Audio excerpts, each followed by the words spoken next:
to answer questions on them.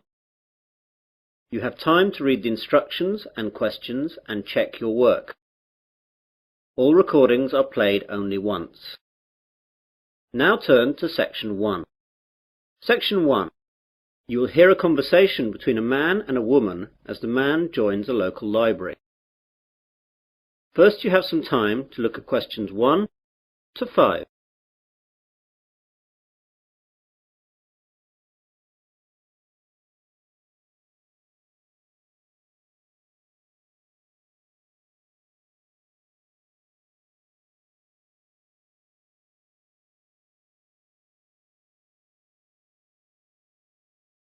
You will see that there is an example.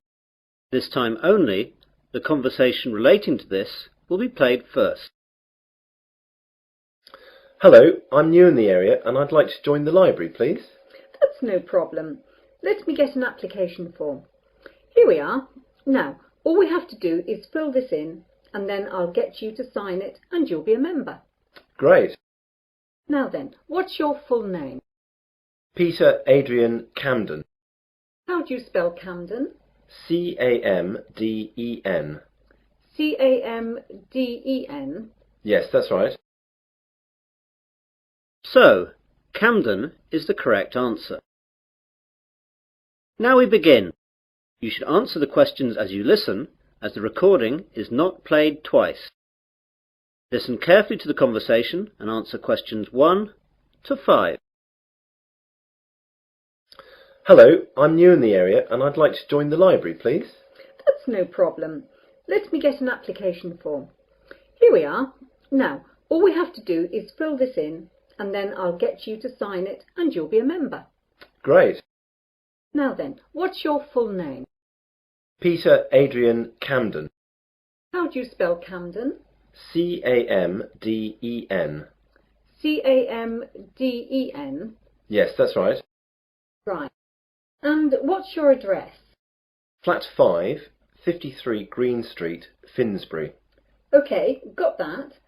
That's near here, isn't it? Yes, just 5 minutes walk. What's the postcode? 7434. Got that now. Now, can you tell me your date of birth? 8th of July 1976. And what's your telephone number? Well, I don't have a home number, but I've got a mobile. That'll do fine. It's 06634 982 746. Did you get that? Some of it. Can you say it again? The code's 06634 and the number's then 982 746. Right. That's almost it. Now I need some kind of identification to prove where you live. Do you have a driving licence or a passport or anything like that? I'm afraid that everything I have has got my old address on it. Do you need it now? No, not now, but you won't be able to take anything out until we see that. Wait a minute. I've got a letter addressed to me here that arrived this morning. Will that do? Oh yes, that's a good idea. That will be fine. Let's look. OK, well that's finished. Before the conversation continues, you have some time to look at questions 6 to 10.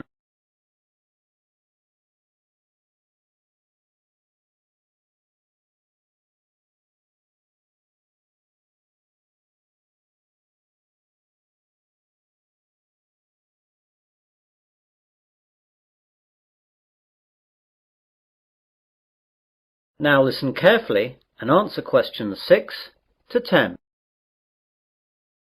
Could I ask you a few questions?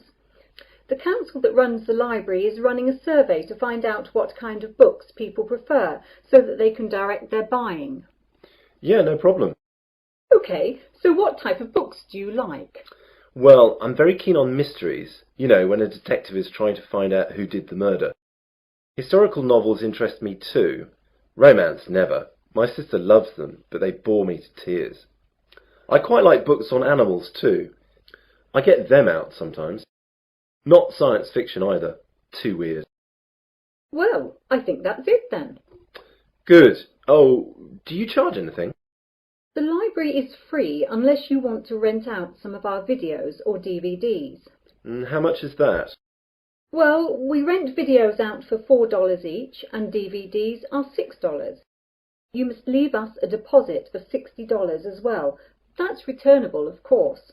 I don't think I'll get any of those just yet. Can I pay later? Sure, just give the money in when you're ready to rent them out. Well, thanks very much. You've been very helpful. I might take a book out now for the weekend, if that's okay. Go ahead. Well, goodbye. That is the end of section 1. You will now have half a minute to check your answers.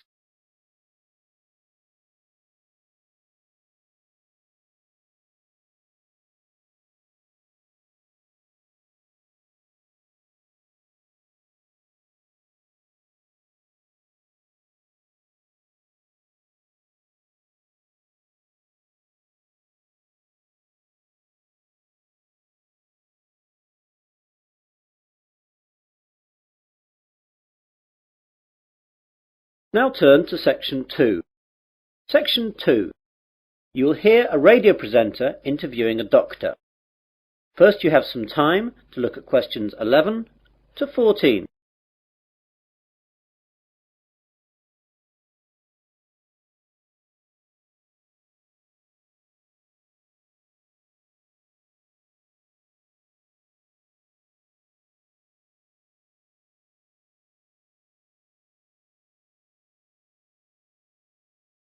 Now listen carefully to the interview and answer questions 11 to 14. Hello everyone. I've just been joined in the studio by Dr. Matthew Johnson. Dr. Johnson works at the Westley General Hospital and he's here today to tell us all about giving blood. Good morning, Matthew. Good morning. So Matthew, why is it important for us to give blood? Donating blood is not important. It's actually vital that people do this. Without donated blood, thousands of people would die every year, and it's something that could affect everyone. We all expect blood to be there for us, but barely a fraction of those who can give do. Yet, sooner or later, virtually all of us will face a time of great vulnerability in which we will need blood, and that time is all too often unexpected. The need for blood is great. On any given day, an average of 38,000 units of red blood cells are needed. Blood transfusions are often needed for victims of things such as accidents and burns, heart surgery, organ transplants, and patients receiving treatment for leukemia, cancer or other diseases. In 2002, nearly 29 million units of blood components were transfused, and with an ageing population and advances in medical treatments and procedures requiring blood transfusions, the demand for blood continues to increase. We really need that much? Yes, and we need it now. Blood supplies nationwide have reached critically low levels, with less than 1 day's supply of several blood types. Thousands of accident victims, cancer patients, premature babies, and countless others who need blood to stay alive are hoping you'll care enough to help them. All blood types are needed. You now have some time to look at questions 15 to 20.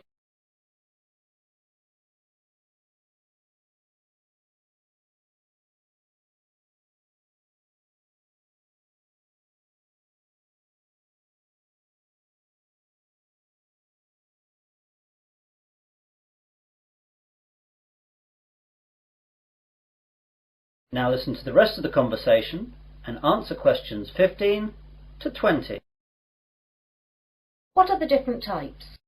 It's a bit more complicated than that.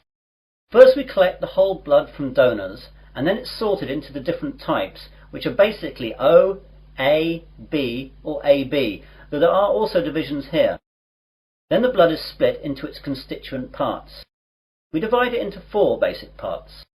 First there are the red blood cells, then the white blood cells, then things called platelets, and finally plasma. This is shipped off to hospitals where they use the blood parts that the patients need. What are the different parts used for? Well, as I said before, the whole blood is your blood in its natural state, and something we rarely use. It's much more useful to us to have it separated into its component parts. Red blood cells are what everyone associates with blood, i.e. it's red. It's widely used to replace lost blood during surgery or when people hemorrhage. Its main function is to carry oxygen to cells. White blood cells are the most important part of the body's immune system, and they're used for patients whose normal defense systems aren't working properly. Platelets are crucial for making your blood clot, and we need to give them to patients who suffer from illnesses that deplete their natural levels of platelets, or they will bleed to death. Finally, plasma is what carries the other parts of blood around, and needs to be administered with any of the other components. Take away the red blood cells, and this is actually yellow. So that's what blood is all about. Now, you're here in Westley today to collect blood. Can you tell us where and when we can donate? Of course. We're set up here today, that's Wednesday, and for the next 2 days at Westley General Hospital at the outpatients department. Come along between 9 a.m. and 4:30 p.m. and we'll be able to deal with you within 1 hour. And let me tell you a few things that will calm your fears about giving blood. Aside from a brief needle prick, it doesn't hurt to give blood. Your body will replace the blood you donate within days of your donation. And finally, you can't catch AIDS, hepatitis, or any other disease by giving blood. And of course, you get a cup of tea and a biscuit afterwards. And can anyone give blood? Almost everyone. Donors must be in generally good health, be at least 17 years of age, weigh no less than 110 pounds, have not received a tattoo within the past year, and not have donated whole blood within the past 56 days. We screen donors with a series of questions before we take the blood, so if you're unsure, come down and we'll let you know. Please come down and see us. Remember, if you can donate 1 pint of blood, this can save up to 3 lives. Well, thanks, Matthew. I, for one, will definitely be going down to Westley General to donate. That is the end of section 2. You will now have half a minute to check your answers.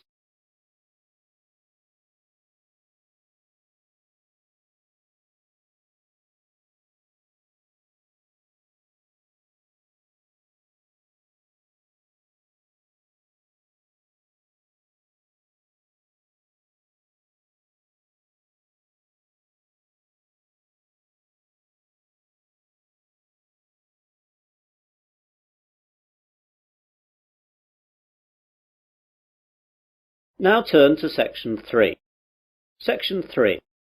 You will hear a conversation between 3 people about use of university computers. First, you have some time to look at questions 21 to 27.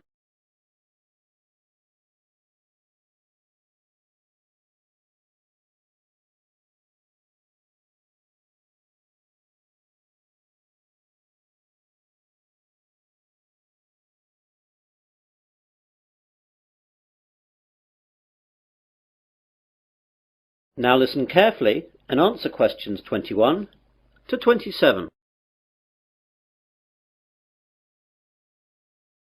Hello there, do you work in the computer room? Yes, I do. Can I help you? Well, I'm a first year and I know that I'll need to use the computer room for my work, as I don't have a computer of my own. So I thought I'd get down here and see what I have to do in order to get time on one of the university's computers. Okay, there are 4 computer labs open to undergraduates. The others can only be used by the staff and postgraduates. The names of the 4 labs you can use are Wimborne, Franklin, Salisbury and Court. Wimborne and Court are in this building, the Johnson building. Franklin is in the Computer Sciences building, and Salisbury is in the library. So I can use them whenever I like? Well, you can use them, but not whenever you like. As you can imagine, they're in quite a lot of demand, so you have to reserve your time on a computer. In each of the labs there is a reservation book, and you can reserve your time on a computer in that for 2 hours daily. If a computer is free, though, you can go on it straight away. It's quite straightforward, but be sure to always write your name in the reservation book in pen, or someone can rub it out and put their name in instead. Oh my God, does that really happen? I'm afraid so, and far more often than you would think. When people are stressed about their assignments, they'll do anything to get some time on the computers. Better not try it yourself, though, or you'll be banned from the computers for the rest of the academic year, and your password and username will be taken away. That reminds me, I've got to get a username and password. How do I go about that then? Well, what I'll do is to pass you over to my colleague Jane, as she's in charge of all that. Jane? Yes, Dave? I've got a new student here wanting to find out about usernames and passwords. Can you help him out with that? Yeah, sure. Hi there. Hi. Well, it's a straightforward process. First of all, tell me your name and I'll type it into the system. James Smith. Right, let me do that. You see, all students are automatically given a username and then they just choose a password themselves. OK, so your username is JamesSmith2. That's all small case. That means there must be more than one of you at the university at the moment. Well, what do you want your password to be? I think I'll choose biology, as that's the subject that I'm studying, though my girlfriend Mary will be upset that it's not her name I'm using. Well, that's all done. You can now use any of the 4 undergraduate computer labs. By the way, can I print out stuff at the labs? Yes, you can, but sometimes it's not quick. When you print, it goes into a queue and it'll be left in a tray in Franklin, as that's where all the main printers are. The good bit is that, although last year it cost 3p per page, now it doesn't cost you anything.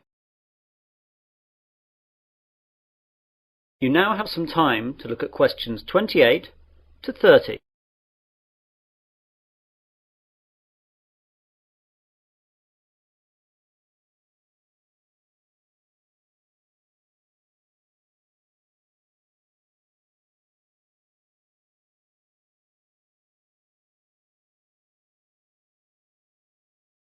Now listen to the rest of the conversation and answer questions 28 to 30.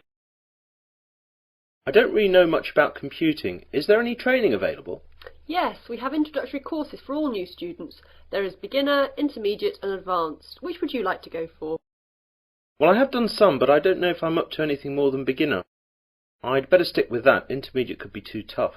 Well, your course is in Franklin then. We're in Court now. You know where that is.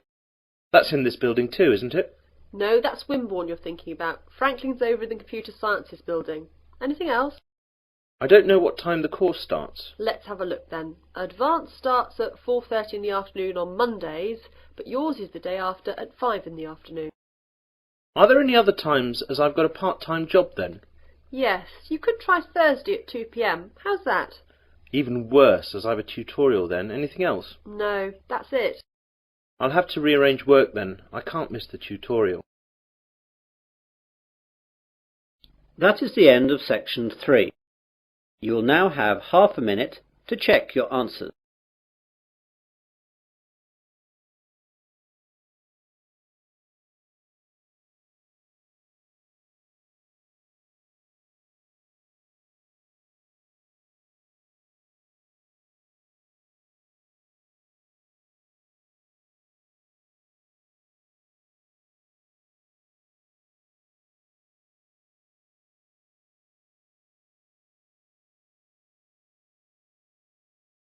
Now turn to section 4. Section 4. You will hear part of a university seminar given by a student. First you have some time to look at questions 31 to 40.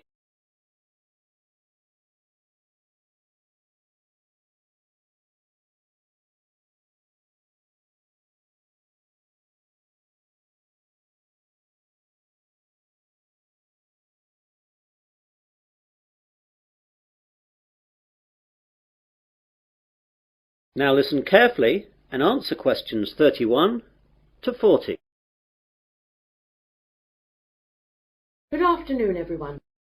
In today's seminar, we're going to continue listening to different students giving us a presentation on the subject of their term paper. Now, today is Hillary's turn. So, what are you going to talk about today, Hillary? Well, some of you will know that I was brought up when I was young in Japan, and I'm going to do my term paper on Japan's bullet trains, which have revolutionized their rail industry. Japan's main island, Honshu, is covered by a network of high-speed train lines that connect Tokyo with most of the island's major cities and Fukuoka on the island of Kyushu. Japan's high-speed trains are called Shinkansen, but are known to us as bullet trains. The Japanese bullet train system is credited with being the world's first purpose-built high-speed railway, and the model and inspiration for all other similar type systems running today, such as the French TGV. The reputation it has earned for safety, speed, and punctuality is unsurpassed. I'd like to give you some figures about that. As regards safety, there has never been a death on the bullet train system since its inception in 1964, other than that caused by deliberate passenger misadventure. As far as speed is concerned, the bullet train holds the current world record for the fastest average speed between two station stops, which was 261.8 kph between Hiroshima and Kokura. The train travelled 192 kilometres in 44 minutes. This record is from the 500 series Nozomi trains, running at a maximum speed of 300 kilometres an hour between Shin Osaka and Hakata. I'll talk more about them later. The punctuality puts European train services to shame. Most trains arrive at their destination after several hours to within the second. In 1 year, the total time that all bullet trains were late by was 12 seconds. This statistic is hard to believe, but it would be difficult to prove otherwise, and that's what the rail authorities in Japan have told us. Now I'd like to tell you a bit about their history. The first bullet train was introduced in 1964 by Central and West Japan Railways for the Tokyo to Osaka route. Most of these old trains have now been discontinued. There have been several bullet train models since then.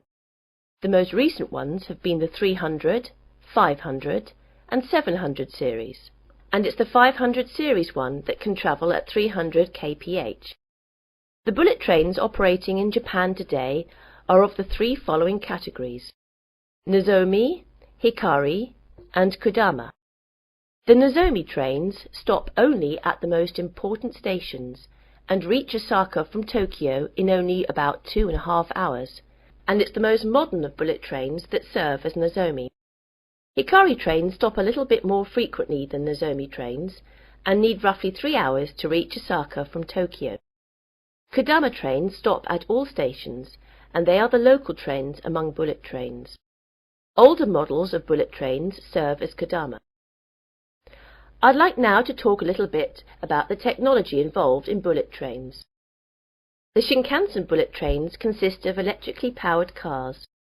That means basically all individual cars are equipped with electric motor driving systems. This is in contrast to locomotive trains, in which the locomotive pulls the passenger coaches. The realization of the high-speed Shinkansen with the electric train system had a great significance. The French Train à grande vitesse, or TGV, runs on a centralized power system, in which the heavyweight, high-output locomotives at both ends pull the passenger coaches. It's a system suitable to European railways, which run basically on straight tracks in wide plains with solid foundations.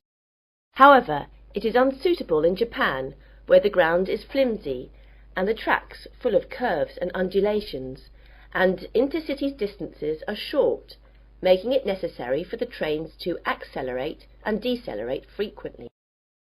One of the advantages of the electric car system is that the motor functions as a brake to reduce the speed of the train.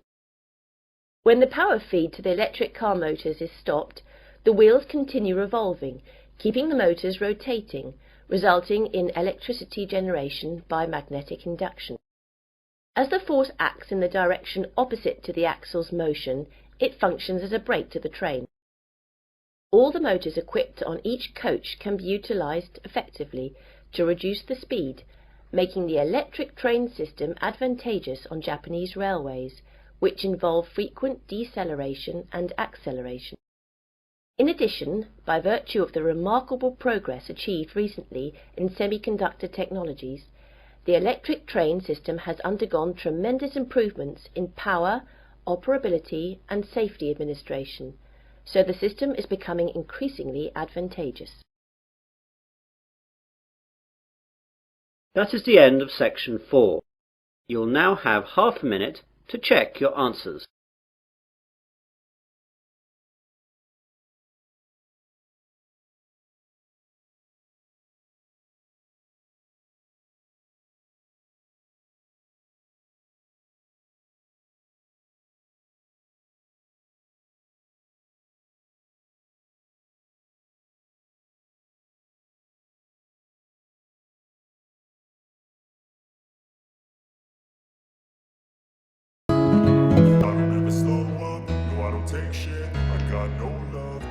fakeness. If you wanna play tough and wanna hate this, I'll always show up. I don't ever slow up, no I don't take shit. I got no love for the fakeness. If you wanna play tough and wanna hate this, I'll always show up and make a statement. I don't ever slow up, no I don't take shit. I got no love for the fakeness. If you wanna play tough and wanna hate this, I'll always show up and make a statement. Everything I do so instinctive and so passionate. Every word I move so descriptive like an adjective. I got a vendetta against people who patented being negative when